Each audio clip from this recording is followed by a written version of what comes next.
dementia researcher with a blog and a rating. As I write, I'm exactly 6 months into maternity leave and have frankly no idea where that time has gone. This also means that in only 3 months I'll be returning to work, or rather to work, in inverted commas, as a PhD student.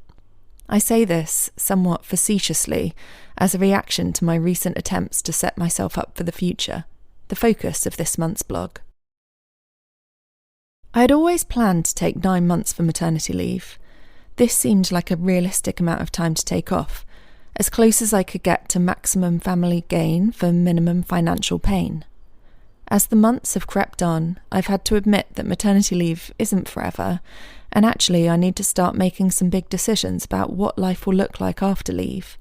The first of those big decisions would be about our living situation. I've been living in my flat for almost 4 years now. My husband, my cat and I moved in here when we got married. It ticked almost none of the boxes we were looking for, but I fell in love with it immediately and begged him to agree to move there. I loved the wood floors, the built-in bookshelves, a truly unique space-saving situation involving our dining table descending from the ceiling via an electric winch. True story. I would happily rent this place forever. That being said, it's a top-floor, 1-bedroom flat with not a single even surface and sash windows that refuse to fully close.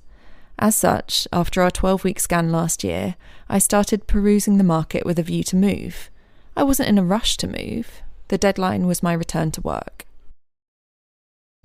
I cannot express how dismal the rental market is in London. Truly depressing. I saw a 2-bed advertised recently, not too far from us, for around £1,700 a month, which had no living room and no windows. No windows! There were 2 skylights that served the whole flat, and then windows between rooms, for example, between the bedroom and kitchen, to optimistically facilitate some flow of natural light. One of the bedrooms had a metal wall which looked like a kitchen splashback. Absolutely bizarre. All that for £1,700 a month.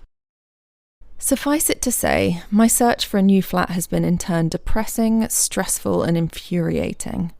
On the rare occasion something vaguely affordable comes up, and by affordable I mean under 45% of our combined income, it's tended to actually be smaller than our current flat, despite squeezing in an extra bedroom. More often than not, though, it's turned out that we're not eligible for the flat, because they either stipulate that they're not open to pets, or, outrageously, that they will not consider tenants with children. It hadn't even occurred to me that landlords can perfectly legally refuse families.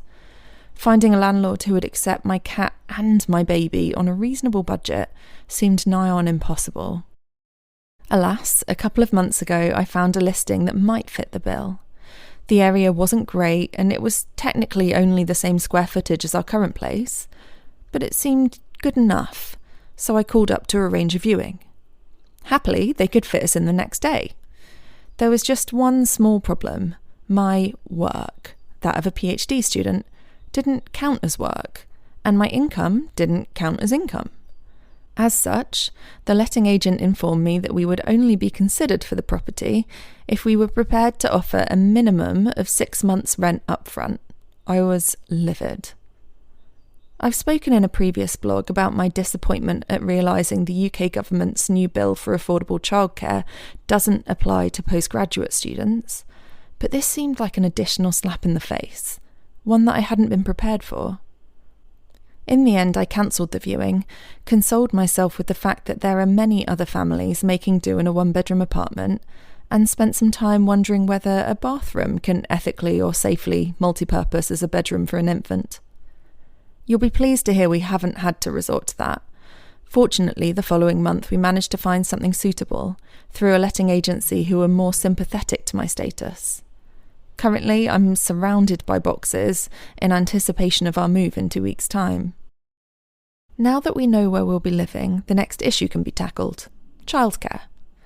While our living situation seemed uncertain, I had avoided thinking about my return to work and what that may look like.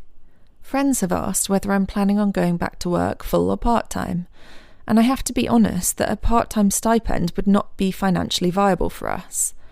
At the same time, though, neither would full-time childcare. We don't have the benefit of family nearby to help out, so I've had to carefully consider what we can afford, what the implications will be for my studies, and what's feasible for our family. At this stage, I'm incredibly grateful that being a PhD student affords me some degree of flexibility, meaning that condensed or irregular hours are not out of the question.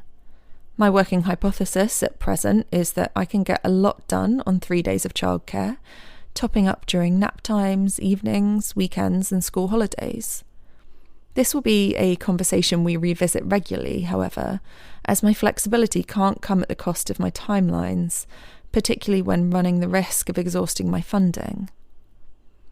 All in all, I'm feeling optimistic about my return to work. Yes, I'll have more to juggle, and yes, it will mean a couple of years of carefully managing our budget, but it feels manageable. I've always been more productive with a little pressure, and I'm hopeful that our improved living situation will also gift me with a little more physical and mental space with which to work. Now I just need to tackle the biggest task, identifying someone with whom to entrust my child. Wish me luck.